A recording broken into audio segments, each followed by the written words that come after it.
Josh Cullen is in El Nido, Palawan, vacation with his family.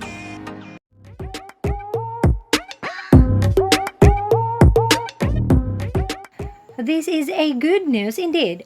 Our super busy sub, Josh Cullen, has finally found time to just relax and enjoy with his family.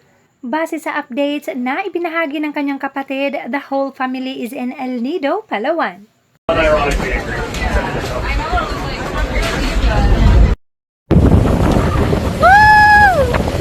So nice!